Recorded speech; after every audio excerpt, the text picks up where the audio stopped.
Praise the Lord. ஆண்டவருடைய நாமத்துக்கு மகிமை உண்டாவதாக.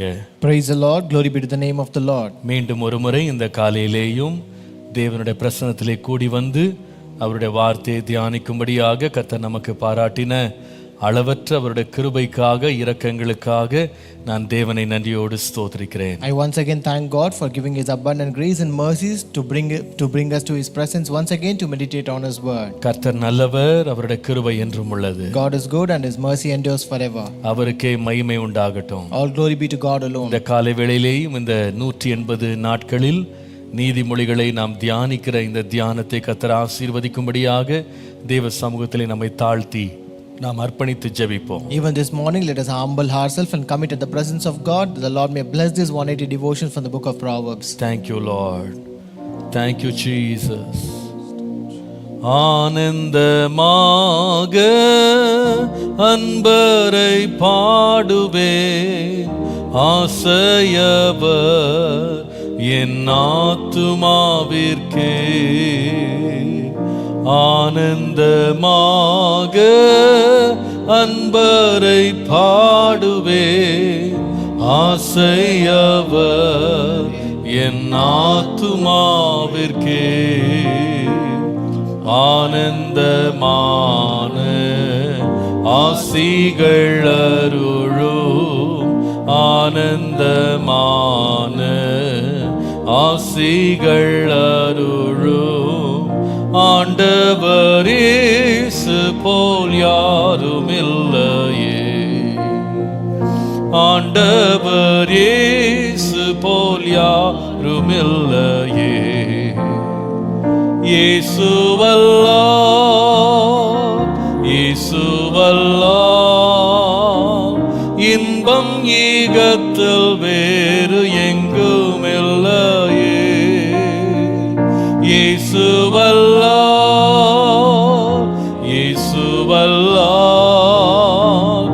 இன்பம் வேறெங்கும் இல்லையே. தந்தை தாயுமோ சொந்தமானோர்களோ தள்ளிடினோ நான் தள்ளிடுவேனோ. தாங்கிடுவேன் என் நீதியின் கரத்தால், தாங்கிடுவேன் என் நீதியின் கரத்தால். தாபரமும் நல்ல நாதனும் என்றார், தாபரமும் நல்ல நாதனும் என்றார். இயேசுவல்லாஹ், இயேசுவல்லாஹ், இன்பம் ஈகத்தில் வேறு எங்கும் இல்லையே. இயேசுவல்லாஹ், இயேசுவல்லாஹ், இன்பம் வேறெங்கும் இல்லையே. ஆமாண்டவரே, Yes, Lord. உம்மை அல்லாமல் ஒரு இன்பம், ஒரு பரவசம், ஒரு மகிழ்ச்சி இல்லை. Lord, we don't have any pleasure or excitement or joy other than you, Lord. ஆண்டவரே, நீர்தான் எல்லா நன்மைகளின் ஊற்று. Lord, you are the spring of all goodness, Lord. உம்முடைய நன்மைகளை, உம்முடைய இரக்கங்களை, உம்முடைய கிருபைகளை நாங்கள் பெற்றுக்கொள்வதை நினைத்து நாங்கள் உமக்குள்ளே மகிழுகிறோம் ஆண்டவரே. Lord, we rejoice in you as we think about the mercies and the grace that we receive from you, Lord. எங்களையும் நினைக்கிறீரே, உமக்கு நன்றி. Lord, thank you for remembering us, Lord. எங்கள் மேலும் நீ இரக்கமுள்ளவராய் இருக்கிறீரே, உமக்கு Lord, நன்றி. thank you for being merciful to us, Lord. உமக்கு நன்றி உள்ளவர்களாய் இருக்க கிருபை தாரும். Give us grace to be grateful to you, Lord. உமக்கே மகிமை உண்டாகட்டும். All glory be to you, Lord. இந்த காலையிலே எங்களோடு பேசும் ஆண்டவரே. Lord, even this morning speak with us, um Lord. சித்தத்தை அறிய பண்ணும் ஐயா. Help us know your will, Lord. உம்முடைய நோக்கங்களுக்கு பின்பாக நாங்கள் பின்தொடர்ந்து வர எங்களுக்கு கிருபை தாரும். Give us grace to pursue and follow your purposes, உம்முடைய Lord. நாமத்தை எங்கள் வாழ்க்கையிலே மகிமைப்படுத்தும். Let your name be magnified in our life. இயேசுவின் நாமத்தில் பிதாவே, In Jesus' name we pray. Amen, amen. Praise the Lord. கர்த்தர் நல்லவர். Praise the Lord. God is good.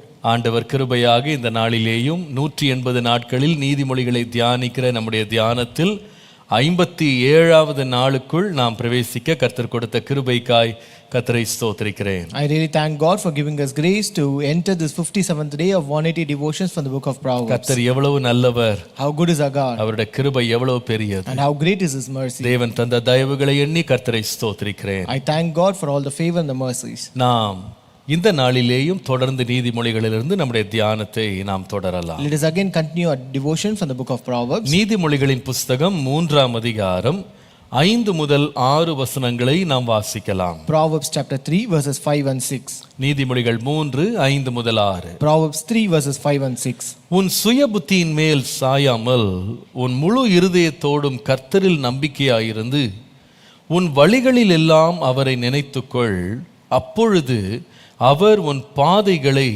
செவ்வைப்படுத்துவார். Trust in the Lord with all your heart and lean not on your own understanding. In all your ways acknowledge Him and He shall direct your paths. கர்த்தருடைய நாமத்திற்கு மகிமை உண்டாவதா. Glory be to the name of the Lord. அப்பொழுது அவர் உன் பாதைகளை செவ்வைப்படுத்துவார். And He shall direct your paths. ஒரு மொழியாக்கம் இவ்விதமாய் சொல்லுகிறது, அப்பொழுது உன்னை சரியான பாதைகளில் நடத்துவார். There's another translation or version that says He will guide you on the right paths. Amplified version என்று சொல்லப்படுகிற ஒரு மொழியாக்கத்தில் இவ்விதமாய் சொல்லப்படுகிறது. It is said in amplified version this way. அதாவது உன்னுடைய பாதைகளை நேராக்குவார், அதை சுலபமாக்குவார். And He will make your path straight and smooth. அதாவது உன்னுடைய வழியில இருக்கிற எல்லா தடைகளையும் அவர் விலக்கி போடுவார். And He will also remove all the obstacles that block your way. கர்த்தருடைய நாமத்திற்கு மகிமை உண்டாவதாக. Glory be to the name of the Lord. நம்முடைய வாழ்க்கையை, நம்முடைய பாதையை தேவன் செவ்வையாக நாம் நடக்க வேண்டும், செவ்வையான பாதையில போக வேண்டும் என்பது தேவனுடைய நோக்கம், அவருடைய பிரியம். The very purpose of God and it is delight that we should walk in a right path and a straight path. வானத்தையும் பூமியும் படைத்த அண்ட சராசரங்களை ஆளுகை செய்கிற தேவன் நம்முடைய வழிகளை நடத்துகிறார், நம்முடைய பாதைகளை எல்லாம் செவ்வையாக்குறார்ன்றது எவ்வளவு பெரிய ஒரு பாக்கியம். How great privilege to know that the Lord who the creator of the heaven and earth, the one who rules all the earth, is directing our paths. அதாவது இவ்வளவு மகத்துவமான தேவன் நம்மை நடத்துகிறார் என்று எண்ணுவதே ஒரு பிரமிப்பாக இருக்கிறது. So when you think or consider that this great God is leading us, it is really marvelous in our eyes. நீங்கள் 103ஆம் சங்கீதம் 14ஆம் வசனம் வாசித்தீங்கன்னா, if you read Psalm 103 verse 14, வேதம் சொல்லுகிறது, நம்முடைய உருவம் இன்னதென்று அவர் அறிந்திருக்கிறார், அவர் நாம் மண் என்று நினைவு கூறுகிறார். it says, for He knows our frame, He remembers that we are dust. மனுஷனுடைய நாட்கள் புல்லுக்கு ஒப்பா இருக்கிறது, வெளியின் புஷ்பத்தை போல பூக்கிறான், காற்று அதன் மேல் வீசினவுடனே அது இல்லாமற் போயிற்று, அது இருந்த இடமும் அதை அறியாது. As for man, his days are like grass, as a flower of the field, so he flourishes, for the wind passes over it and it is gone, and its place remembers it no more. அதாவது கால சுழலாகிய காற்று நம்ம மேல வீசுறதுல நம்முடைய வாழ்க்கை இல்லாம போயிருது. So when this wind of time passes over us, we are just gone in a moment. நம்முடைய வாழ்க்கை ஒரு புல்லை போல இருக்கிறது. Our life is like a grass. நாம இருந்த இடத்தை கூட ஜனங்கள் மறந்து போகிற நிலைமையில தான் நம்ம லைஃப் இருக்கு. Our life is in such a situation where people forget the place where we existed. நம்முடைய லைஃபை கொஞ்சம் யோசித்து பாருங்க.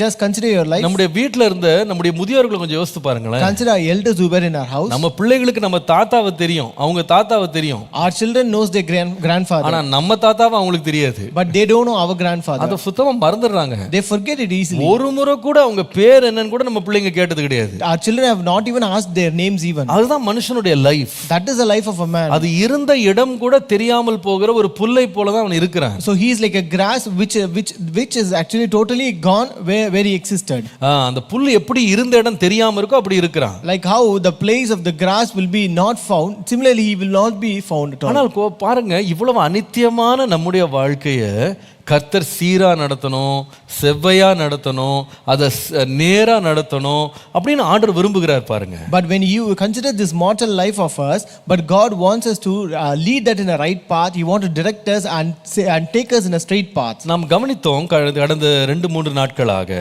In the last 2 days we meditated on this. தேவன் யாருடைய பாதையை செவ்வைப்படுத்துவார்? Whose path will God direct? 3 காரியங்கள் அந்த வசனத்துல இருக்கிறது. There are 3 things in this verse. முதலாவது யாரை நடத்துவார் என்று சொன்னா, தங்களுடைய சுய புத்தியின் மேல சாயாதவங்களை கர்த்தர் நடத்துவார். First, the Lord will lead the one who do not lean on their own understanding. ஏன் நம்முடைய சுய புத்தியில சாயக்கூடாது நான் உங்களுக்கு கற்பித்தேன். And I also taught you why we should not lean on our own understanding. 4 காரணங்களை சொன்னேன். I told you 4 reasons. நம்முடைய சுய புத்தி எப்படிப்பட்டதுன்னா பாவத்தினால் கரைபட்டது. First, our understanding is sinful. நம்முடைய சுய புத்தி இரண்டாவது மிகவும் சிறியது. Second, our understanding is too small. மூன்றாவது நம்முடைய சுய புத்தி குறுகிய பார்வை உள்ளது. Third, our understanding is short sighted. நான்காவது நம்முடைய சுய புத்தி நிலையில்லாதது. And fourth, our understanding is not stable. ஆண்டவர் சொல்லுகிறார் இந்த பாவம் நிறைந்த இந்த குறுகிய இந்த சின்ன இந்த ஒரு நிலையில்லாத உன்னுடைய சுய புத்தியை விட்டுட்டினா அதுல சாயாம இருந்தினா உன்னை நான் உன்னுடைய பாதைகள் எல்லாம் சீர்படுத்துறேன்ப்பா, உன்னை நடத்துறேன். The Lord says, when you don't lean on this sinful, small, short-sighted and not unstable understanding of your own, then I will direct your paths and lead you in a straight right இரண்டாவது pace. ஆண்டவர் சொல்லுகிறார், நம்ம பாதைகளை கர்த்தர் செவ்வாய்ப்படுத்த வேண்டுமானால், கர்த்தர் நம்மை நடத்த வேண்டுமானால், ஆண்டவர் சொல்லுகிறார், உன் முழு இருதயத்தோடு என்னிடத்தில் நம்பிக்கையாயிரு. And the second thing that the Lord says here, that you should direct our paths, we are supposed to trust in the Lord with all our heart. அப்போ தேவனை முழு இருதயத்தோடு நம்புறதுனா என்ன? So what do you mean by trusting God with all your heart? அதாவது தேவனை நம்புன்னு சொல்லல, முழு இருதயத்தோடு நம்பு. It did not say just trust God, but trust God with all your heart. அப்போ தேவனை முழு இருதயத்தோடு நம்புவது என்றால் என்ன? 3 காரியங்களை நாம் நேற்றை கவனித்தோம். So yesterday we saw 3 things as what do you mean by trusting God with all your heart? முழு இருதயத்தோடு நம்புவது என்றால் நம்முடைய சுய லாபத்திற்காக தேவனை நம்பாமல் இருப்பது. So trusting God with all your heart means when we don't have parasitical trust. இரண்டாவது முழு இருதயத்தோடு தேவனை நம்புவது என்றால் இரண்டாவது நம்முடைய வாழ்க்கையில முழுமையற்ற அல்லது ஒரு பகுதி மாத்திரம் தேவன் மேல் நம்பிக்கை வைக்கிறது நம்ம வாழ்க்கையில் இருக்கக்கூடாது. And second, trusting God with all your heart means when we don't have partial trust. மூன்றாவது முழு இருதயத்தோடு கர்த்தரை நம்பு அப்படின்னா அர்த்தம் என்னன்னா நம்முடைய வாழ்க்கையில நம்முடைய நம்பிக்கை ஒரு செயலற்ற நம்பிக்கையா இருந்துடக்கூடாது. And third, when what you mean by trusting God with all your heart, it means that we should not have passive trust. மூன்றாவது இந்த வேத பகுதியில கர்த்தர் நம்முடைய வழிகளை சீர்படுத்த என்ன செய்யணும்னு வாசிக்கிறோம் பாருங்க. And third, in the same scripture portion we read what we are supposed to do for God to direct our paths. நீதிமொழிகள் 3:6. Proverbs 3:6. உன் வழிகளில் எல்லாம் அவரை நினைத்துக்கொள். In all your ways acknowledge him. நினைத்துக்கொள். Acknowledge him. அவரை நினைத்துக்கொள். Acknowledge him. கர்த்தருடைய நாமத்திற்கு மகிமை உண்டாவதாக. Glory be to the name of the Lord. இந்த acknowledging அப்படின்றதுடைய அர்த்தம் என்னன்னு கேட்டீங்கன்னா நமக்கு ரொம்ப தெளிவு, நிறைய பேருக்கு நம்ம இதை பார்த்திருப்போம், இதை கவனிச்சிருக்க மாட்டோம். So when you ask what is the meaning of acknowledgement, we would all seen that but we have not noticed it properly. ஒருத்தருக்கு நீங்க மணி ஆர்டர் அனுப்புனீங்கன்னா அதுல ஒரு acknowledgement slipனு ஒன்னு இருக்கும். If you send a money order to any person, there is an acknowledgement slip attached to that. அவங்க பெற்றுக்கொண்டாங்க அப்படின்றதுக்கு நமக்கு ஒரு ஊர்ஜிதம் கிடைக்கும். So it is a proof to say that they have received that amount. நான் பெற்றுக்கொண்டேன் அப்படின்னு அங்கீகரிப்பாங்க. So they will approve saying that approve saying that I have received it. நீங்க ஒரு புத்தகத்தை வாங்குனீங்கன்னா அந்த புத்தகத்துக்கு பின்னாலேயோ அல்லது முன்னாலேயோ acknowledgements ன்னு போட்டிருப்பாங்க. Even when you buy a book, you can find these acknowledgements either at the beginning or the end of the book. அதுல என்ன குறிப்பு எடுத்திருப்பாங்க, குறிப்பு சொல்லியிருப்பாங்கன்னு சொன்னா இந்த புத்தகத்தில் உள்ள பகுதிகள் யார் யாருடைய புத்தகத்திலிருந்து நான் எடுத்தேன், யாரை நான் மேற்கோள் காட்டியிருக்கேன்னு சொல்லி acknowledge பண்ணுவாங்க. So they in the acknowledgement they will refer to the books and other materials from where they have extracted this details. அது மாத்திரம் இல்லை, இந்த புத்தகம் எழுதுறதுக்கு, இதை டைப் பண்றதுக்கு, பிரிண்ட் பண்றதுக்கு, இதுக்கு பண உதவி செய்தது யாரெல்லாம் அப்படின்னு சொல்லி அவங்க பேரை குறிப்பிட்டு அவங்களுக்கு ஒரு நன்றி சொல்லுவாங்க, acknowledge பண்ணுவாங்க. Also they will acknowledge by mentioning the names of the people who helped them in supporting them or writing or printing or even giving any financial support. அதாவது உன்னுடைய தேவனை நீ எல்லாவற்றிலே நினைத்துக்கொள் அப்படின்ற வார்த்தைக்கு அர்த்தங்கள் என்னவென்றால், so what do you mean by the word in all your ways acknowledge God? நினைத்துக்கொள் அப்படின்ற வார்த்தைக்கு ஒரு 4 வார்த்தை சொல்றேன் தமிழ்ல, அதை விளக்கி கொள்றதுக்காக. So I will tell you 4 words so that you can understand what is the meaning of this acknowledgement. தேவன் தான் எல்லாம் செய்கிறார் என்று ஒப்புக்கொள்ளுதல். First, accepting that God is doing everything. இரண்டாவது தேவனே எல்லாவற்றையும் முடித்தார் என்று அவருடைய பெயரை அங்கீகரித்தல். And next, recognizing or approving that God has done everything. மூன்றாவது தேவனே எல்லாம் செய்கிறாருன்னு சொல்லி மறவாமல் நினைவு கூறுதல். And third, remembering that the Lord has done everything for us. நான்காவது தேவனே எல்லாம் செய்கிறாருன்னு சொல்லி அவருடைய பெயரை குறிப்பிடுதல். And fourth, mentioning his name that the Lord has done everything. கவனிச்சீங்களா நான் சொன்ன வார்த்தைகள்? Did you notice the word? முதலாவது அவர்தான் செய்தார்னு ஒப்புக்கொள்றது, First, accepting that he has done it. இரண்டாவது அவர் செய்தார்னு சொல்லி அங்கீகரிக்கிறது, And second, approving that he has done it. மூன்றாவது அவர்தான் செய்தார்னு சொல்லி அவரை நாம் நினைவு கூறுதல், மறக்காம நினைவு கூறுறது, And third, remembering that he has done it everything. நான்காவது தேவனுடைய செய்கைகளை நாம குறிப்பிட்டு சொல்றது. And fourth, mentioning the works of God. கர்த்தருடைய நாமத்துக்கு மகிமை உண்டாவதாக. Glory be to the name of the Lord. அப்போ ஆண்டவர் சொல்றாரு, நீ எல்லாவற்றிலேயும் உன்னுடைய எல்லா வழிகளிலேயும் அவரை நீ நினைச்சு கொள்ளுப்பா. So here the Lord says, in all your ways acknowledge God. நீங்கள் இந்த பூமியிலே தேவன் உண்டாக்கின எல்லா சிருஷ்டிப்புகளை பாருங்களேன். So just look at all the creation of this world. அதை குறித்து வேதம் சொல்லும் பொழுது 19ஆம் சங்கீதம் முதல் 3 வசனங்களை பாருங்க. In Psalm 19 verses 1 to 3 it says, வேதம் சொல்லுகிறது, வானங்கள் தேவனுடைய மகிமையை வெளிப்படுத்துகிறது, ஆகாய விரிவு அவருடைய கரங்களின் கிரியையை அறிவிக்கிறது, பகலுக்கு பகல் வார்த்தைகளை பொழிகிறது, இரவுக்கு இரவு அறிவை தெரிவிக்கிறது, அவைகளுக்கு பேச்சும் இல்லை வார்த்தையும் இல்லை, அவைகளின் சத்தம் கேட்கப்படுவதும் இல்லை. The heavens declare the glory of God, and the firmament shows his handiwork. Day unto day utters speech, and night unto night reveals knowledge. There is no speech nor language where their voice is not heard. இந்த வார்த்தைகளை கொஞ்சம் கவனிச்சு பாருங்க. Just look at the words here. என்ன செய்தா இந்த கிரியைகள் சிருஷ்டிப்புகள்லாம் என்ன செய்யுதுன்னா தேவனுடைய மகிமையை வெளிப்படுத்துகிறது.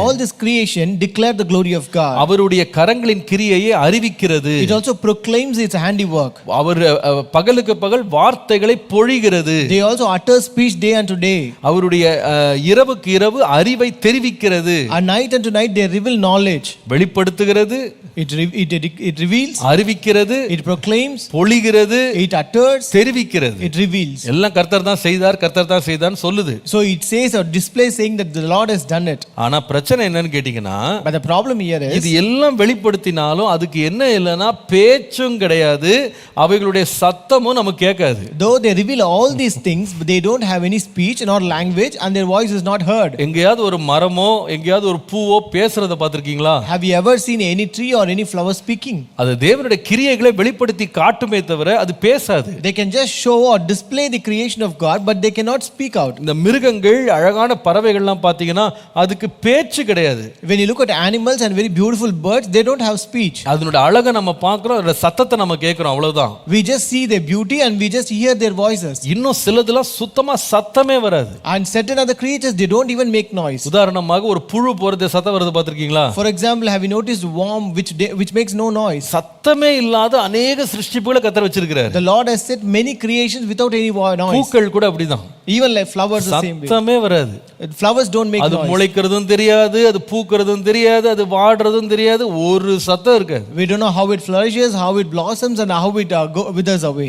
ஒண்ணுமே தெரியாது. We don't know anything about it. இப்ப பாருங்க, இந்த சிருஷ்டிப்பு எல்லாமே கர்த்தருடைய மகிமையை வெளிப்படுத்தினாலும் கர்த்தர் அது பேசி அதோட மகிமையை சொல்றதுக்கு அதுக்கு அந்த திறமையை கர்த்தர் கொடுக்கல. So though all this creation declare God's glory, but the Lord has not given its ability to speak out and display it in a louder way. ஆனால் நீங்கள் 1 பேதுரு 2ஆம் அதிகாரம் 9ஆம் வசனம் வருவீர்களானால், But if you come to 1 Peter 2:9, வேதம் சொல்லுகிறது, நீங்களோ உங்களை அந்தகாரத்தினின்று தம்முடைய ஆச்சரியமான ஒளியினிடத்திற்கு வரவழைத்தவருடைய புண்ணியங்களை அறிவிக்கும்படி தெரிந்து கொள்ளப்பட்ட சந்ததியாயும் ராஜரீகமான ஆசாரிய கூட்டமாயும் பரிசுத்த ஜாதியாயும் அவருக்கு சொந்தமான ஜனமாயும் இருக்கிறீர்கள். But you are a chosen generation, a royal priesthood, a holy nation, his own special people, that you may proclaim the praises of him who called you out of darkness into his marvelous light. கவனிச்சீங்களா சத்தியத்தை? Did you notice the truth here? எல்லா கிரியையும் வெளிப்படுத்தும், ஆனா பேசாது. All the creatures will display, but it is a silent display. ஆனால் கர்த்தரோ மனிதராகிய நம்மை தெரிந்து கொண்டிருக்கிறாரு. But God has chosen men like us. எதற்காக? For what? அவருடைய பலத்த கிரியைகளை அறிவிக்கும்படியாக. To acknowledge and declare his great creation. அப்போ நம்ம நம்முடைய வழிகளில் எல்லாம் நினைத்துக்கொள் அப்படின்னா அர்த்தம் என்னன்னா, ஆண்டவரே என் வாயை திறந்து நான் நீர் இதெல்லாம் செய்தீர், நீர் செய்து கொண்டிருக்கிறீர், நீர் செய்ய போகிறீர் அப்படின்றத நான் அறிவிக்க போறேன். So when you say in all your ways acknowledge him, what does that acknowledgement means? That Lord, I will open my mouth and declare and reveal that you are the one who have done, who is doing and is going to do all these things. நமக்கு நன்றாய் தெரியும் பிலிப்பியருக்கு அப்போஸ்தலனாகிய பவுல் எழுதின நிருபம் 2ஆம் அதிகாரம் 9 முதல் 11 வசனங்களை வாசிப்பீர்களானால், If you read Philippians chapter 2 verses 9 to 11, ஒரு நாள் வரப்போகிறது, one day is இந்த உலகத்தில் உள்ள எல்லாருமே, வானோர் பூதலத்தோர் பூமியின் கீழானோர் யாவருடைய முழங்கால்களும் என்ன செய்யும்னா முடங்கும், பிதாவாகிய தேவனுக்கு மகிமையாக இயேசு கிறிஸ்து கர்த்தர் என்று நாவுகள் யாவும் அறிக்கை பண்ணும் அப்படின்னு வேதம் சொல்லுகிறது. So here the Bible says one day will come when at the name of Jesus every knee shall bow, of those in heaven and of those on earth and of those under the earth, and that every tongue shall confess that Jesus Christ is Lord, to the glory of God. ஆனால் அவைகளெல்லாம் ஒரு நாள் செய்ய போகிற நடக்க போகிற ஒரு காலத்துக்கு முன்பாகவே நம்மை ஆண்டவர் ஏன் ரட்சித்திருக்கிறாருன்னு சொன்னா, இன்றைக்கு கர்த்தர் நம்மை நடத்துகிற ஒவ்வொரு பாதையிலேயும் அவரை நினைவு கூர்ந்து அவரை அங்கீகரித்து அவருடைய பேரை சொல்லி அவருடைய நாமத்தை உயர்த்தும்படி கர்த்தர் நம்மை இன்றைக்கு ஏற்படுத்தி வைத்திருக்கிறார். But even before that day, why did God save us and kept in this world? It's because that we may declare and proclaim and acknowledge the works of God even while we live in this earth. ஆகவேதான் லூக்கா எழுதின சுவிசேஷம் 12ஆம் அதிகாரம் 8ஆம் வசனம் வாசிப்பீர்களானால், That's why if you read in Luke chapter 12 and verse 8, அன்றியும் நான் உங்களுக்கு சொல்லுகிறேன், மனுஷர் முன்பாக என்னை அறிக்கை பண்ணுகிறவன் எவனோ அவனை மனுஷகுமாரனும் தேவ தூதர் முன்பாக அறிக்கை பண்ணுவா. And I say to you, whoever confesses me before men, him the Son of Man also will confess before the angels of God. நல்லா கவனிங்க.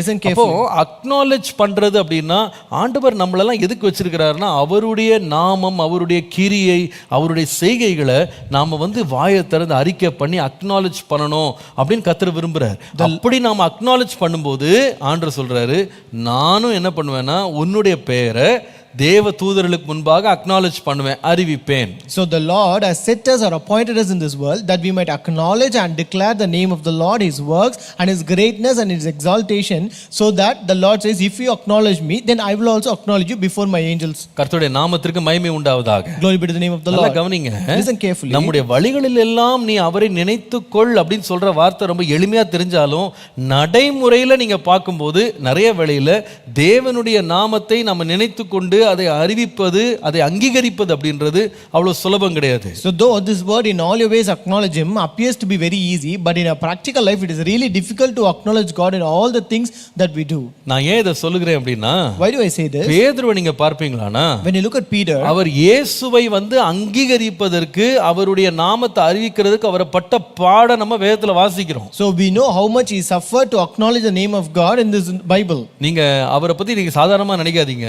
You don't take it as an ordinary person. நீங்கள் யோவான் எழுதின சுவிசேஷம் 13ஆம் அதிகாரம் 37ஆம் வசனத்தை நீங்கள் வாசிப்பீர்களானால், If you read John chapter 13 and verse 37, அவர் தேவனுக்காக ஒரு பக்தி வைராக்கியம் உள்ள மனிதனா நீங்க பார்க்கலாம். you can see this man as a devote to God. ஆண்டவரே என்னுடைய ஜீவனை கூட உமக்காக நான் கொடுப்பேன் அவர் சொன்னார். He said, Lord, I will lay down my life for your sake. நீங்கள் மத்தேயு 26:33 வாசிப்பீர்களானால், If you read Matthew 26:33, அவர் சொல்லுகிறார், எல்லாருமே நிமித்தமாக இடறி போனாலும் நான் இடறவே மாட்டேன், நான் வழுவ மாட்டேன்னு சொல்றார். so here he says, even if all fall away on account of you, I will never fall away or move away. அப்போ தேவனுக்காக வைராக்கியமா வாழ்ந்த ஒரு மனுஷன், உறுதியா வாழ்ந்த ஒரு மனுஷன். So he was devoted to God, he was determined to God. ஆனால் அவருடைய வாழ்க்கையை பார்த்தீங்கன்னா, தேவனை அறிக்கையிடுற நேரத்தில் பார்த்தீங்கன்னா சபிச்சு சத்தியம் பண்ணாரு. But in his life, at the time when he is supposed to acknowledge God, he began to curse and swear. அவரை அறியேன் என்று சொல்லி எல்லாருக்கும் முன்னாடி சொன்னாரு. And he said and swore saying that I don't know him. நான் சொல்லுவேன், இந்த காலையில நம்முடைய வாழ்க்கையில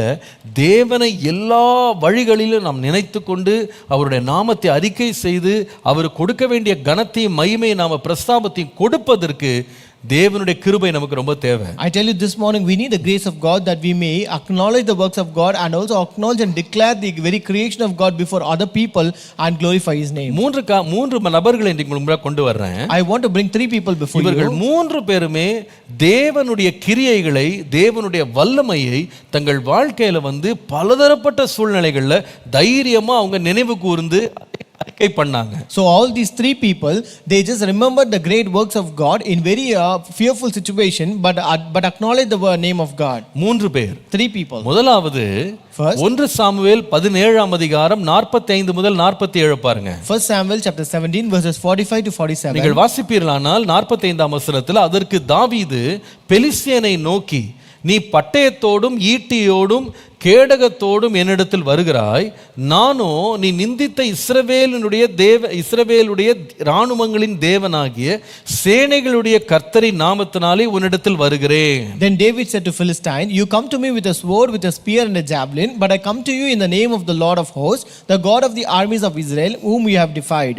46ஆம் வசனத்தின் இரண்டாவது பகுதியை பாருங்க. Second part of 46. அவர் சொல்லுகிறாரு, அதனால் இஸ்ரவேலில் தேவன் ஒருவர் உண்டு என்று பூலோகத்தார் எல்லாரும் அறிந்து கொள்வார்கள். And that all the earth may know that there is a God in Israel. நீங்கள் திருப்பி 47ஆம் வசனத்தின் கடைசி பகுதியை பாருங்க. Again you read the last part of verse 47. அவர் சொல்லுகிறார், யுத்தம் கர்த்தருடையது, அவர் உங்களை எங்கள் கையில் ஒப்பு கொடுப்பார். For the battle is the Lord's and he will give you into our hands. கர்த்தருடைய நாமத்துக்கு மகிமை உண்டாவதாக. Glory be to the name of the Lord. இதுல முதலாவது நம்ம அறிந்து கொள்ள வேண்டியது என்னன்னா, the first thing that we are supposed to know, தாவீது எப்பொழுது கர்த்தரை நினைவு கூர்ந்தான் அல்லது அங்கீகரித்தான் என்று சொன்னால், when did David acknowledge God?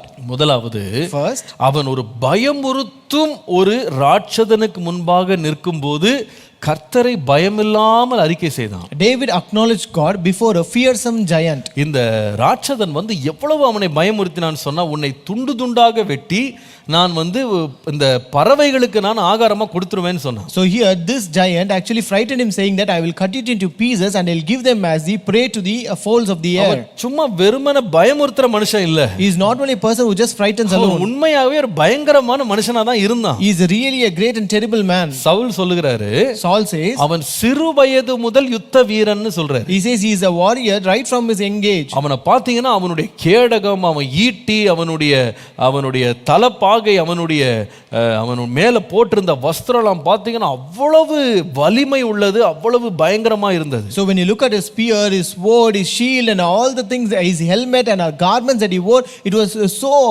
strong and so great.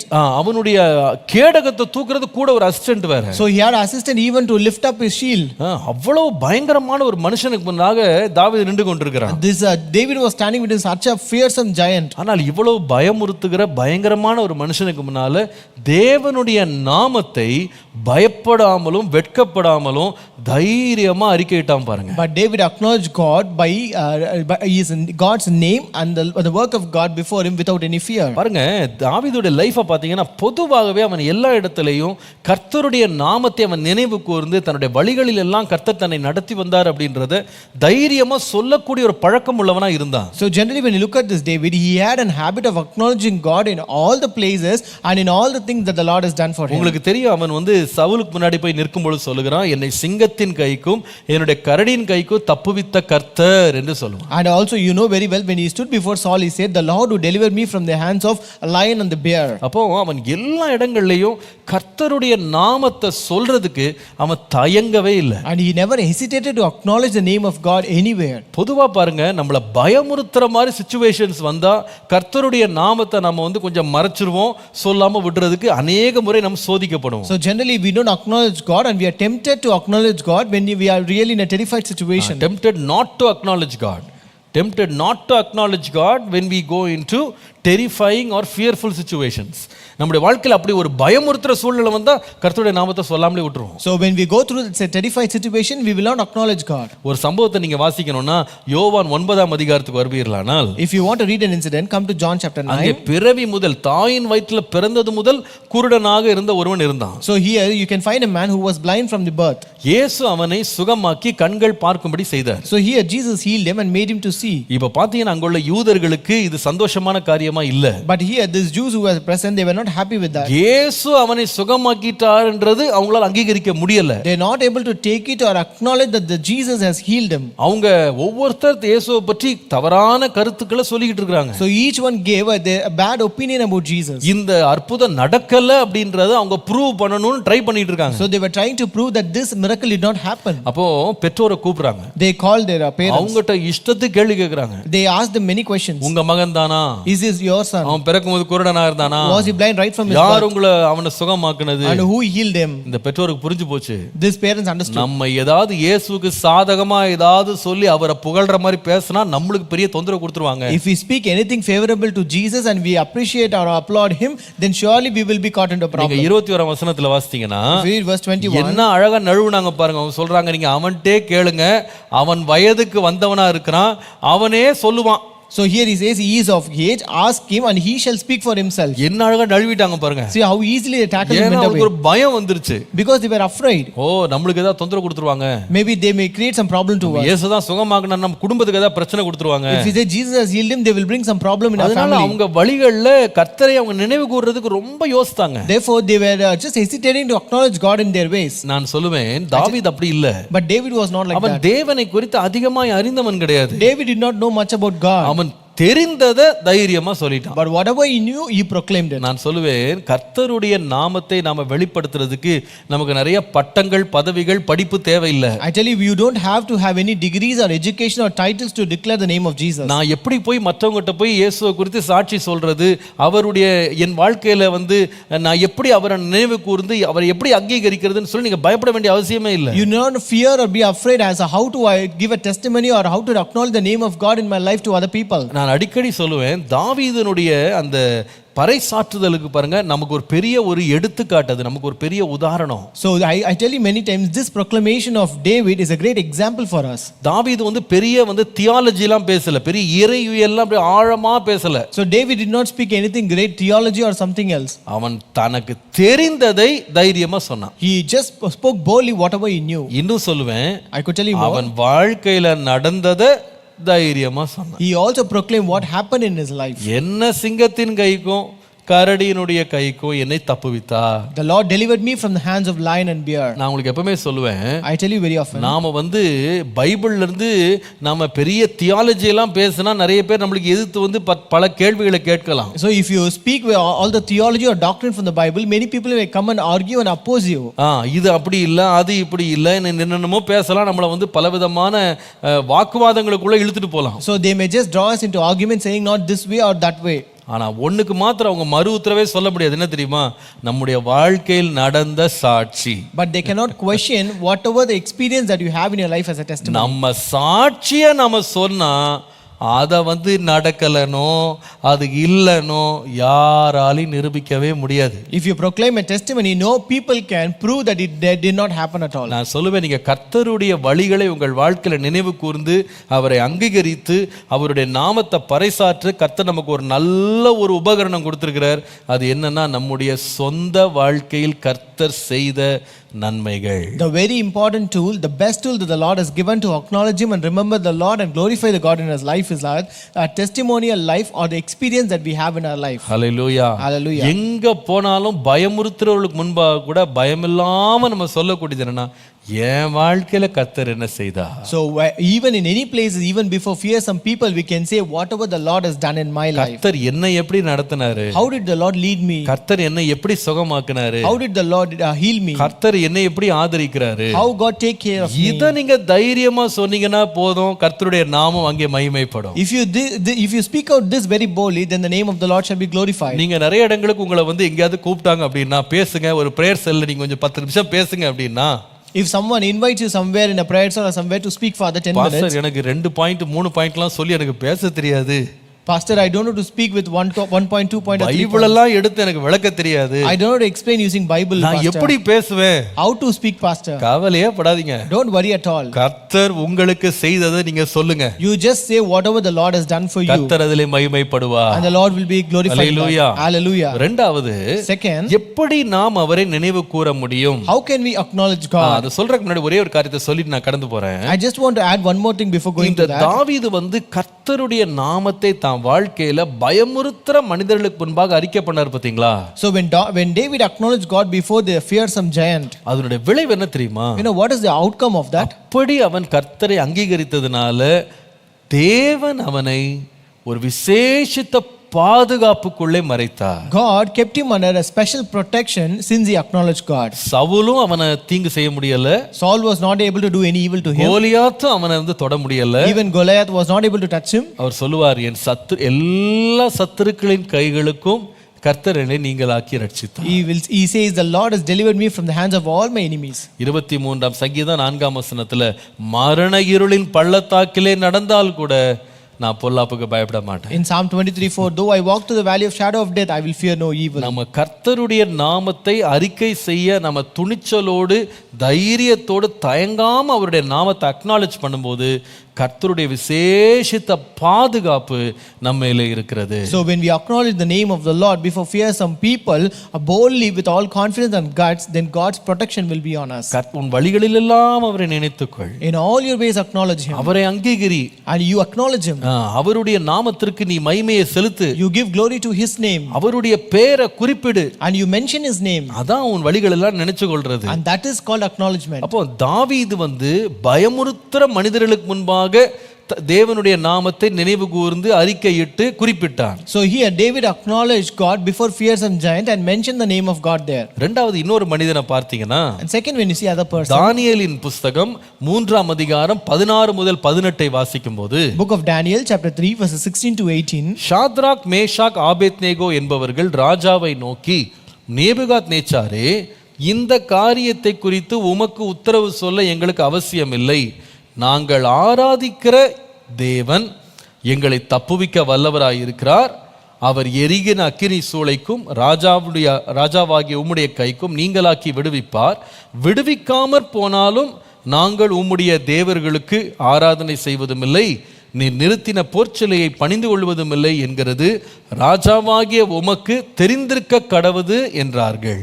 Shadrach, Meshach and Abednego answered and said to the king, O Nebuchadnezzar, we have no need to answer you in this matter. If that is the case, our God whom we serve is able to deliver us from the burning fiery furnace, and he will deliver us from your hand, O king. But if not, let it be known to you, O king, that we do not serve your gods, nor will we worship the gold image which you have set up.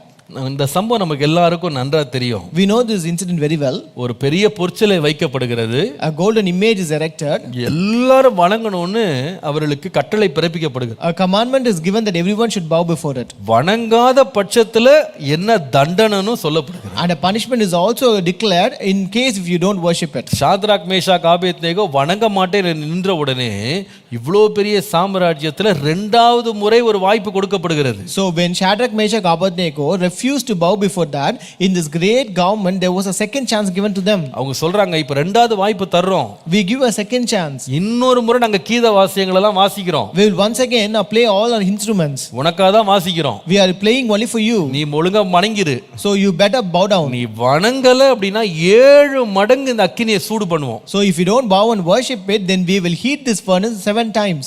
இவங்க என்ன சொல்றாங்க தெரியுமா அந்த நேரத்துல? You know what did they say? சரிங்க, நாங்க முதல் முறை தான் தப்பு செஞ்சிட்டோம், இரண்டாவது முறை வணங்கிரோம்னு சொல்லல. They never said, see, first time we have committed a mistake, second time we will surely bow down and worship. இவ்வளவு ஒரு கொடுமையான ஒரு அரசு ஆணைக்கு முன்பாக அவங்க என்ன சொன்னாங்கன்னு சொன்னா, நாங்க உங்களுக்கு உத்தரவு சொல்ல வேண்டிய அவசியம் இல்லை, எங்கள் தேவர் எங்களை தப்புவிக்க வல்லவர், எங்களை தப்புவியாமல் போனாலும் நாங்க வணங்க மாட்டோம். So even before a fierce government order, they said, see, we do not have to answer you in this matter, we will not worship it, even if the Lord don't deliver us, even we won't worship at all. அவங்க என்ன செய்தாங்கன்னு சொன்னா, no, what did they do? தேவனுடைய வல்லமையையும் தேவனுடைய விடுவிக்கிற கரத்தையும் யாருக்கு முன்னாக அவங்க தெளிவாக தைரியமாக வெளிப்படுத்தினாங்க, அறிக்கையிட்டாங்க, குறிப்பிட்டாங்க அப்படின்னு சொன்னா, தங்களுக்கு விரோதமாக எழும்பக்கூடிய ஒரு கொடுமையான வல்லமைக்கு முன்பாக, அரசாங்கத்திற்கு முன்பாக தைரியமா கர்த்தருடைய நாமத்தை அறிக்கையிட்டாங்க. So they acknowledged, they remembered, they mentioned the name of the Lord before a fierce government. நான் சொல்லுவேன், சில வேளையில் அதிகாரங்கள் என்ன செய்யலாம்னா நமக்கு கொடுமையாக நம்மை நடத்தும்படி நம்மை நசுக்கலாம். So sometimes this kind of orders may come and crush us to the extent. சில வேளையில் நேரடியாக பிரச்சனைகளை கொடுக்கலாம், சில வேளையில் மறைமுகமாக பிரச்சனைகளை கொடுக்கலாம். Sometimes they bring us problems directly or sometimes indirectly even. நான் சொல்லுவேன், நேரடியாக வந்தாலும் சரி மறைமுகமா வந்தாலும் சரி, நம்முடைய வாழ்க்கையில கர்த்தருடைய நாமத்தை அந்த இடத்துல அறிக்கை பண்றதுல நம்ம மறந்துடவே கூடாது. Actually, though it comes direct or indirect, but we should never forget to acknowledge the name of God in that place. அதிகாரிகளுக்கு முன்பாக வல்லமைகளுக்கு முன்பாக தேவனுடைய மகத்துவத்தை அறிவிக்கிறதுல நாம தயக்கமே காட்டக்கூடாது. We should never hesitate to acknowledge the name of the Lord before this power and before this officers. நீங்கள் பாருங்க, எங்கெல்லாம் இப்படி ஜனங்கள் அதிகாரங்களுக்கு முன்பாக கர்த்தருடைய நாமத்தை, கர்த்தருடைய பேரை அவங்க தைரியமா தயக்கம் இல்லாம அறிவித்தாங்களோ, So when you see in the Bible, wherever people acknowledge the name of God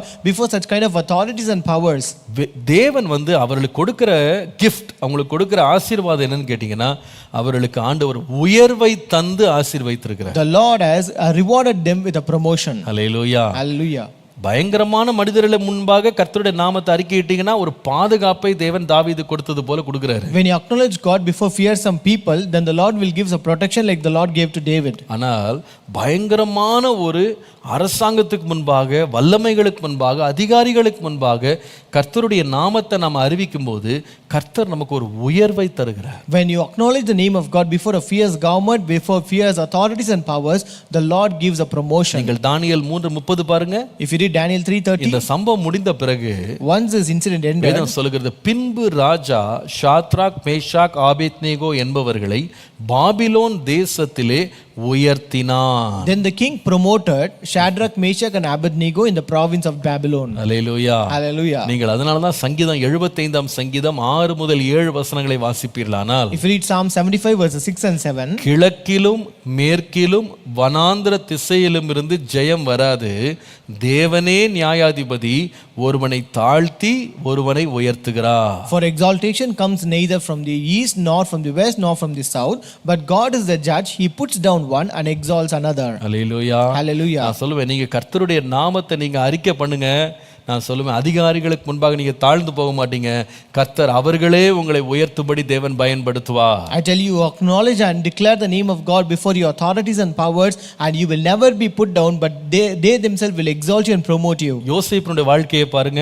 Even look at the life of Joseph. ஆதியாகமம் 41ஆம் அதிகாரம் 15 இருந்து 16 வாசிப்பீர்களானால், Genesis chapter 41 verses 15 to 16. பார்வோன் கண்ட தரிசனத்துக்கு, சொப்பனத்துக்கு யாருமே அந்த தேசத்துல எந்த ஞானியும் விளக்கம் கொடுக்க முடியல. There was no wise man in that nation to give an interpretation for the dream that Pharaoh had. பார்வோன் சொல்றாரு, Pharaoh says, நீ ஒரு சொப்பனத்தை கேட்டால் அதன் அர்த்தத்தை சொல்லுவாய் என்று உன்னை குறித்து நான் கேள்விப்பட்டேன். I have heard it said of you that you can understand a dream to interpret it. 16ஆம் வசனத்துல Verse 16, யோசேப்பு சொல்றாரு, Joseph says, அப்பொழுது யோசேப்பு பார்வோனுக்கு பிரதியுத்தரமாக, நான் அல்ல, தேவனே பார்வோனுக்கு மங்களமான உத்தரவு அருளி செய்வார். So Joseph answered Pharaoh saying, it is not in me, God will give Pharaoh an answer of peace. பார்வோன் என்ன கேள்விப்பட்டாரு? What did Pharaoh hear of? அந்த தேவனை பற்றி கேள்விப்பட்டாரா? Did he hear about that God? No, அவர் கேள்விப்படல. He did not hear about the Lord. அவர் எதுதான் கேள்விப்பட்டார்னா, யோசேப்பு அர்த்தம் சொல்லுவான்னு கேள்விப்பட்டார். He just heard that Joseph will give an interpretation. ஆனால் இந்த சந்தர்ப்பம் வந்தபோது யோசேப்பு பார்வோன் அறியாத ஒரு தேவனை அவன் அறிக்கையிட்டான். But when this instance happened, Joseph introduced God or declared God with that Pharaoh did not know. Hallelujah. Hallelujah. அவன் சொல்லுகிறான், நான் சொல்றேங்க, என்னை பத்தி நீங்க கேள்விப்பட்டீங்க. So here he says, see, you have heard about me. ஆனா நான் இல்ல, தேவனே உங்களுக்கு உத்தரவு கொடுப்பாரு. But it is not me, God himself will give you an answer. அவர்தான் உங்களுக்கு பரு உத்தரவு சொல்லுவாரு. He is the one who gives an answer. ஞானம் அவரிடத்துல தான் இருக்கு. Wisdom is with God. நான் ஒரு சாதாரண ஆள் தான். I am just an ordinary person. அவர்தான் கொடுப்பார். He is the one who gives you. பாருங்க, இதோட விளைவு என்னன்னு கேட்டீங்கன்னா, You know what is the outcome of this? தேவனுடைய நாமத்தை அந்த இடத்துல அவன் பிரஸ்தாபப்படுத்தினதுனால, Since he acknowledged and proclaimed the name of God in the place, கர்த்தர் பார்வோனை கொண்டு யோசேப்புக்கு ஒரு மிகப்பெரிய உயர்வை கொடுத்தார். God gave a great promotion to Joseph through Pharaoh. அதை குறித்து யோசேப்பே சொல்லும் பொழுது, Even when Joseph himself says about that, ஆதியாகமம் 45:8 பாருங்க. Genesis 45:8, அவன் சொல்லுகிறான், ஆதலால் நீங்கள் அல்ல, தேவனே என்னை இவ்விடத்திற்கு அனுப்பி என்னை பார்வோனுக்கு தகப்பனாகவும் அவர் குடும்பத்திற்கு அனைத்திற்கும் கர்த்தனாகவும் எகிப்து தேசம் முழுவதற்கும் அதிபதியாகவும் வைத்தார். So now it was not you who sent me here, but God, and he has made me a father to Pharaoh and lord of all his house and a ruler throughout all the land of Egypt. Hallelujah. Hallelujah. நான் சொல்லுவேன், நீங்க கர்த்தருடைய நாமத்தை உங்கள் வழிகளிலெல்லாம் நீங்க நினைத்து கொள்ளணும். So you have to acknowledge the name of the Lord in all your ways. அவருடைய நாமத்தை அங்கீகரிக்கணும், அறிக்கையிடணும். So you have to accept and declare it. யாருக்கு முன்பாக? Before whom? தாவீதை போல பயமுறுத்துறவர்களுக்கு முன்பாக அறிக்கையிடும் போது கர்த்தர் நம்மை பாதுகாக்கிறார். So when you acknowledge God like David before fearsome people, the Lord gives protection. இரண்டாவது, தானியேலுடைய நண்பர்களைப் போல நீங்கள் ஒரு பயமுறுத்துகிற அல்லது ஒரு கொடூரமான ஒரு மனசாட்சி இல்லாத ஒரு இரக்கமில்லாத ஒரு அதிகாரிக்கு முன்பாக கர்த்தருடைய நாமத்தை தைரியமா நீங்க சொல்லும் பொழுது தேவன் அவர்களுக்கு செய்தது போல உயர்வையும் நமக்கு தருகிறார். Unlike Daniel's friends, if you acknowledge God, the name of the Lord, and declare His name before fierce government or authorities, then God's give a good promotion to us. மூன்றாவது ஒரு கூட்டத்தை சொல்லுகிறேன். I tell you a third people. நீங்கள் என்னாகமம் 14ஆம் அதிகாரம் Numbers chapter 14, 6 முதல் 9 வசனங்களை வாசித்தால், verses 6 to 9. தேசத்தை சுற்றி பார்த்தவர்களில் நூனின் குமாரனாகிய யோசுவாவும் எப்புனேயின் குமாரனாகிய காலேபும் தங்கள் வஸ்திரங்களை கிழித்துக் கொண்டு இஸ்ரவேலின் புத்திரரின் சமஸ்த சபையை நோக்கி, நீங்கள் போய் சுற்றி பார்த்து சோதித்த தேசம் மகா நல்ல தேசம். But Joshua the son of Nun and Caleb the son of Jephunneh, who were among those who had spied out the land, tore their clothes, and they spoke to all the congregation of the children of Israel, saying, the land we passed through to spy out is an exceedingly good land. கர்த்தர் நம்மேல் பிரியமா இருந்தால் அந்த தேசத்திலே நம்மை கொண்டு போய் பாலும் தேனும் ஓடுகிற அந்த தேசத்தை நமக்கு கொடுப்பார். If the Lord delights in us, then He will bring us into this land and give it to us, a land which flows with milk and honey. நீங்கள் கடைசியில் வாசித்தீங்கன்னா, when you read at the end, கர்த்தர் நம்மோட இருக்கிறார், அவர்களுக்கு பயப்பட வேண்டியதில்லை. and the Lord is with us, do not fear them.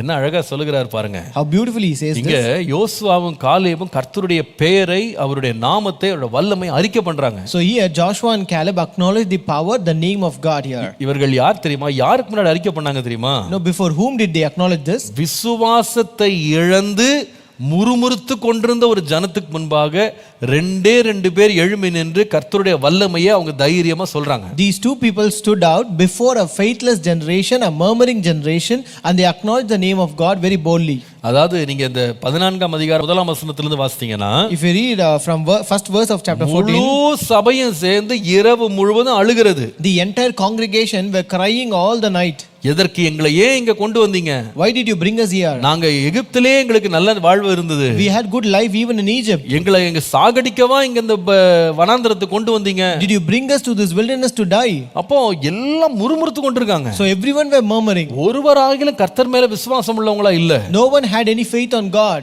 மோசேக்கும் ஆரோனுக்கு விரோதமா எல்லாரும் பேசுறாங்க. They spoke against Moses and Aaron. ஆனா இப்படிப்பட்ட ஒரு பெருங்கூட்டத்துக்கு நடுவுல, amidst this great congregation, விசுவாசத்தை இழந்த மக்களுக்கு நடுவுல ரெண்டு பேர் கர்த்தருடைய வல்லமை தைரியமா சொன்னாங்க. These two people acknowledged the power of God before a faithless generation. எல்லாரும் முடியாதுன்னு சொல்லும்போது ரெண்டு பேர் எழுந்து முடியும். When everyone said it cannot, it is impossible, but these two people stood up and said it is possible. கர்த்தர் நம்மோடு இருக்கிறார். The Lord is with us. கர்த்தர் வந்து நம்மை அந்த பாலும் தேனும் ஓடுகிற அந்த தேசத்தை நமக்கு கொடுப்பார். The Lord will give that land which flows with milk and honey.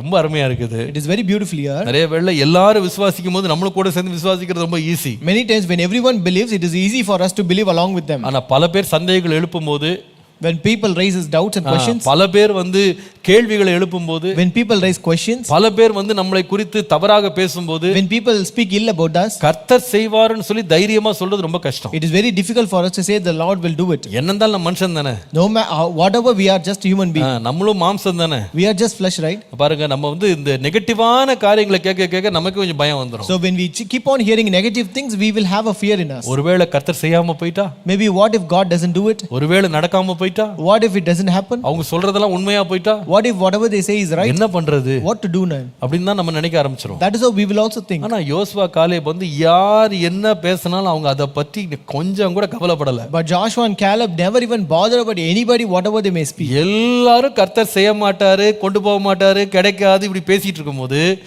ரெண்டு பேர் சொல்றாங்க, கர்த்தர் நம்மேல் பிரியமா இருந்தால் அதை வாய்க்க பண்ணுவார். But when everyone said that it is impossible, we cannot do it, the Lord cannot give it, but these two people said the Lord will surely give us. நாம பயப்பட வேண்டியதில்லை. We will not have to fear. கர்த்தர் நம்மோடு இருக்கிறார். The Lord is with us. கர்த்தர் கொடுத்த வாக்குத்தத்தங்களை நிறைவேற்றுவார். The Lord will fulfill the promise that He has given us. என்ன அருமையா இருக்கு பாருங்க. How beautiful it is. இந்த மாதிரி நம்ம சில வேளைகள்ல ஒரு விசுவாசம் இல்லாத கர்த்தரை பரீட்சை பார்க்கிற கேள்வி கேட்கிற ஒரு கூட்டத்துக்கு முன்னாடி நம்ம மாட்டிக்கிடுவோம். Sometimes we will be caught before a faithless generation, a congregation which will ask us many questions. ஒருத்தர் கூட நமக்கு என்கரேஜ் பண்றவங்களோ, நம்மளுக்கு உற்சாகப்படுத்துறவங்களோ, நம்மளை உதவி செய்யறவங்களோ, நமக்கு கொஞ்சமா நம்ம ஊக்கப்படுத்துறவங்களோ இல்லாத ஒரு சூழ்நிலையில சில தடவை நம்ம மாட்டிடுவோம். Sometimes we will be in a situation where we cannot find even a single person who can encourage us or motivate us or support us. ஆனா உண்மை என்ன தெரியுமா? But what is the truth? அவங்க சொல்றபடி நம்மட்ட ஒண்ணும் பலன் இல்ல. We may not have strength as they say. ஆனா அந்த நேரத்துல நம்ம அல்ல, நம்முடைய பலவீனங்கள் அல்ல, கர்த்தரை நம்ம நினைவு கூறணும். But at that time we are supposed to acknowledge God, not our weaknesses or not our powerlessness. நமக்காக செங்கடலை பிளந்தாரே. He is the one who parted the Red Sea for us. நமக்காக மன்னாவை பொழிந்தாரே. The one who brought down manna for us. கன்மழையை பிளந்து தண்ணீரை கொடுத்தாரே. The one who parted the rock and brought water for us. மேக ஸ்தம்பத்தினால் அக்கினி ஸ்தம்பத்தினால் நம்மை நடத்தினாரே. The one who led us by the pillar of fire and pillar of cloud. அவர் நம்மை விட்டுருவாரா? Will he forsake us? நமக்கு கற்பனைகளை கொடுத்தவர் நம்மளை விட்டுருவாரா? The one who gave us commandment, will he leave us? ஓங்கிய புயத்தினாலும் பலத்த கரத்தினாலும் நம்மை விடுவித்தவர் நம்மளை விட்டுருவாரா?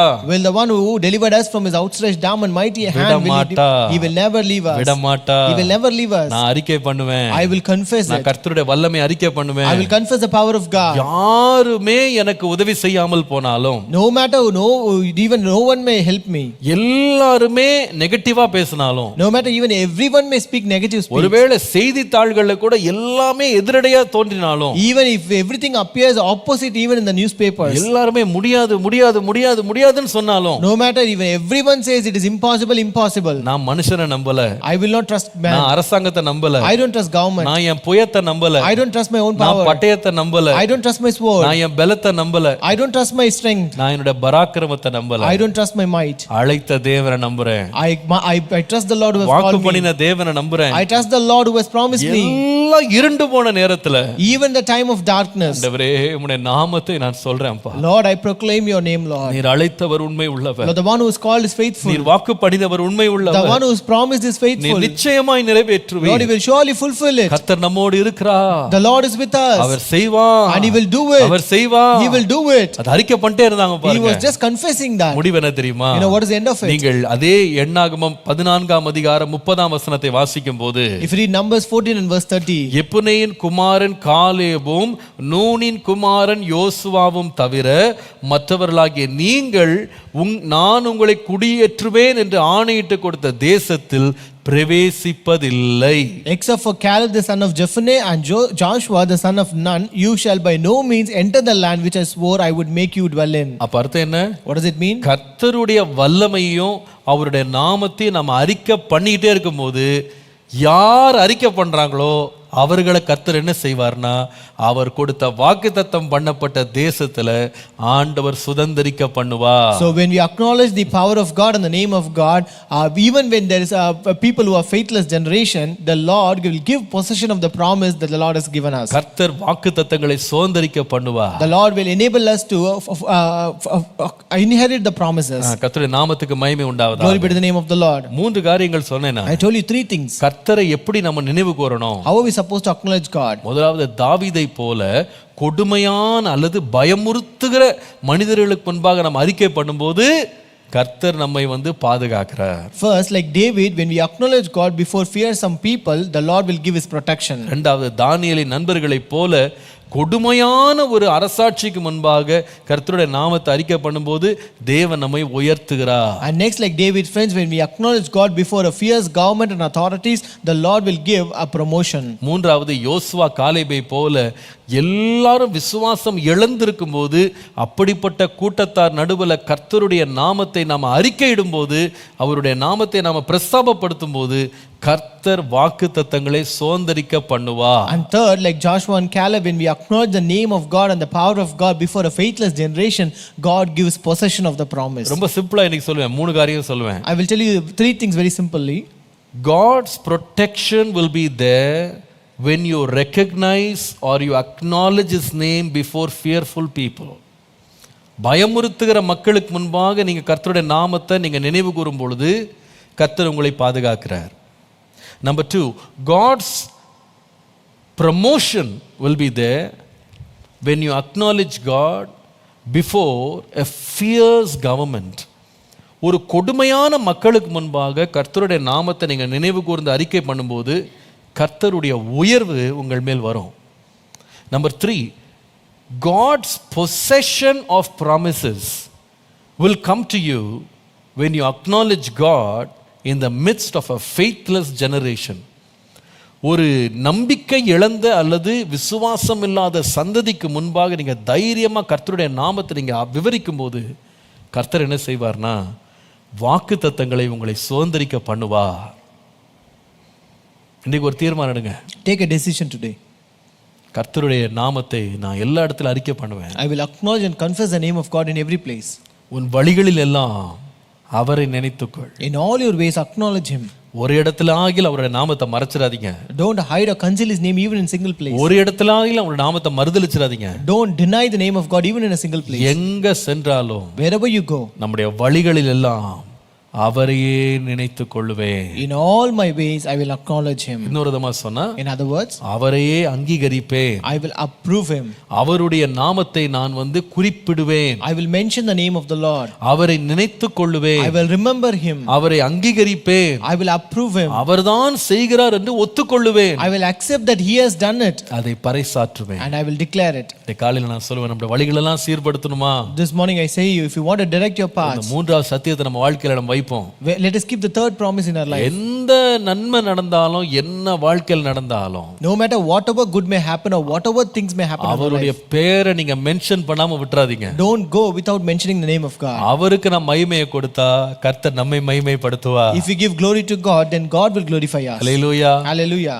என்னை கனம் பண்ணுகிறவனை நான் கனம் பண்ணுவேன். I will honor the one who honors me. என்னுடைய நாமத்தை நீ தைரியமா சொன்னா தூதர்களுக்கு முன்பாக கூட உன் பேரை நான் அறிக்கை பண்ணுவேன். If you confess my name boldly, then I will confess your name before the angels. என்னுடைய நாமத்தை குறித்து நீ வெட்கப்பட்டா நானும் தூதர்களுக்கு முன்பாக உன் பேரை சொல்ல வெட்கப்படுவேன். If you are ashamed to confess my name, then I will also be ashamed to confess your name before the angels இது of God. கர்த்தருடைய வார்த்தை. This is the word of God. இன்னைக்கு நாம் ஒரு தீர்மானம் எடுப்போம். Today let us make a decision. என்னுடைய வழிகளில் எல்லாம் அவரை நினைத்துக் கொள்வேன். I will, Lord, acknowledge you in all my ways. கண்களை மூடுவோமா? Shall we close our தேவனை eyes? நோக்கி பார்ப்போம். Let us look unto the Lord. என் வழிகளில் எல்லாம் உம்மை நினைத்துக் கொள்ள கிருபை தாரும் ஆண்டவரே. Lord, give me grace to acknowledge you in all my ways, Lord. உம்மையே மகிமைப்படுத்த, To glorify you alone. உம்முடைய நாமத்தை பிரஸ்தாபப்படுத்த To proclaim your name எனக்கு alone. கிருபை தாரும் ஆண்டவரே. Lord, give me grace, Lord. ஹல்லேலூயா. Hallelujah. உம்முடைய நாமத்தை நான் உயர்த்தும் போது When you exalt your name, நீர் எனக்கு கொடுக்கிற பாதுகாப்புக்காக நன்றி. Lord, thank you for the protection that you give உம்முடைய me. நாமத்தை நான் அறிக்கையிடும் போது Lord, when you acknowledge your name, ஆண்டவரே நீர் எனக்கு கொடுக்கிற உயர்வுக்காக நன்றி. Lord, thank you for the promotion that you give me. உம்முடைய நாமத்தை நான் உயர்த்தும் போது Lord, when I acknowledge your name, ஆண்டவரே Lord, நீர் எனக்கு கொடுக்கிற ஆண்டவரே உம்முடைய கிருபைகளுக்காக உமக்கு நன்றி. Lord, thank you for the grace and the possession that you are giving me, Lord. ஆண்டவரே நீர் சொன்னதை நிறைவேற்றும்படி உம்முடைய வாக்குத்தத்தங்களுடைய நிறைவேறுதலை காணும்படி எங்களை நடத்துகிறதற்காக நன்றி. Lord, thank you for leading us towards the fulfillment of your promises, அந்த Lord. கிருபை எங்களுக்கு இன்றைக்கு தார். Lord, give us the grace today. ஹல்லேலூயா. ஹல்லேலூயா.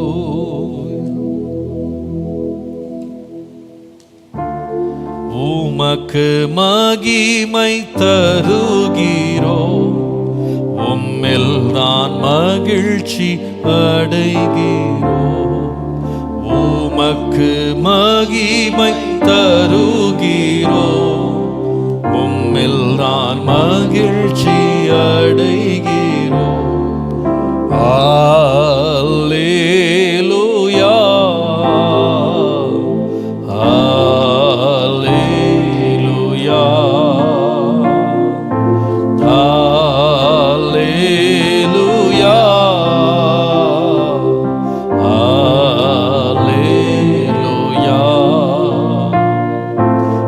தாழ்மையில் அடிமையை நோக்கி பார்த்தீரே,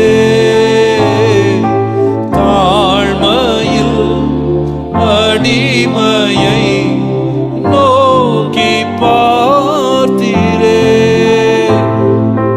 உயர்த்தி மகிழ்ந்தீரே, ஒரு கோடி ஸ்தோத்திரமே, என்னை உயர்த்தி மகிழ்ந்தீரே, ஒரு கோடி ஸ்தோத்திரமே. இன்றைய காலையில எத்தனையோ சந்தர்ப்பங்கள்ல நம்ம கர்த்தருடைய நாமத்தை மறந்து மறுதலித்ததுக்கு நாம தேவனிடத்துல மன்னிப்பு கேட்கணும். This morning, first let us ask forgiveness from the Lord for the instances where we forgot to mention the name of the Lord. Many times we betrayed him, we denied him. அவருடைய நாமத்தை மறுதலித்த எத்தனையோ நேரங்கள் இருக்கு. There are many instances where we betrayed and denied the name of the Lord. எத்தனையோ முறை அவருடைய நாமத்தை நம்ம மறைச்சிருக்கிறோம். Many times we have concealed or hidden the name of the Lord. இன்னைக்கு சொல்லுவோம், ஆண்டவரே எல்லா வழிகளிலேயும் உம்மை நினைத்துக் கொள்ளுவேன். This morning let us say, Lord, in all my ways I will acknowledge you. இருக்கிற இடங்கள்ல உங்க கரங்களை உயர்த்தி ஆண்டவர்ட்ட சொல்லுங்க. Wherever you are, lift your hands and say, எல்லா இடங்களிலேயும், Lord, in all my ways, எல்லா நிலைகளிலேயும், in all my situations, எவ்விடத்திலேயும், in every place, Lord. ஆண்டவரே என் வழிகளில் எல்லாம், Lord, in all my ways, Lord. உம்மை நினைத்துக் கொள்ள கிருபை தாரும். Lord, give me grace to acknowledge you, Lord. உம்மை உயர்த்த கிருபை தாரும். Give me grace to exalt you, Lord. உம்முடைய நாமத்தை பிரஸ்தாபம் பண்ண கிருபை தாரும். Give me grace to proclaim your name, Lord. இந்த கிருபையில் எங்களை மறைத்துக் கொள்ளும். Cover us under your grace. உம்முடைய ஆசீர்வாதங்களுக்கு பாத்திரமாய் மாற்றும். Lord, make us worthy of your blessings. எங்கள் வழிகளை எல்லாம் செவ்வையாக்கும். Lord, direct all our paths, Lord. இயேசுவின் நாமத்தில் பிதாவே. In Jesus' name we pray. Amen.